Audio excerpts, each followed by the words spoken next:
Welcome alpha. இயேசு கிறிஸ்து நாமத்தினால உங்களை வாழ்த்துகிறேன்.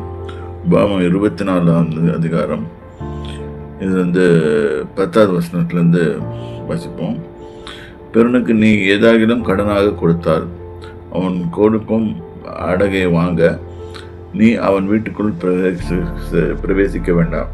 இந்த நம்ம ஊரில் எல்லா வீட்டுக்கெல்லாம் ஓடியாது பண்ணுறாங்கல்ல, அந்த மாதிரி அங்கே பண்ணக்கூடாதுன்னு போட்டிருக்கு, வேதத்தில் போட்டிருக்கு. ஏன் அவங்களுக்கு பிளஸ்ஸிங் அதிகமாக இருக்குன்னா அவங்க இதெல்லாம் ஃபாலோ பண்ணுவாங்க, அதனால் அந்த பிளஸ்ஸிங் அதிகமாகும். வெளியே நிற்பாயாக, கடன் வாங்கினவன் அந்த அடகை கொடுக்க வெளியே உன்னிடத்தில் வருவானாக. அவன் தரித்திரனானால் நீ அவன் அடகை வைத்து கொண்டு நித்திரை செய்யாமல் அவன் வஸ்திரத்தை போட்டு கொண்டு உன்னை ஆசீர்வதிக்கும்படி புறப்பட்டு போகும்போது திரும்ப அந்த அடகை அவனுக்கு கொடுத்து விட வேண்டும். அது அவன் உன் தேவனாகிய கர்த்தர் உனக்கு முன்பாக வைத்த நீதியாக இருக்கும்.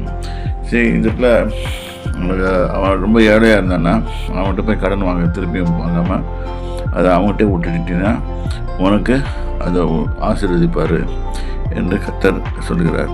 இந்த மாதிரி நிறைய வேத வசனங்கள் இருக்கிறது.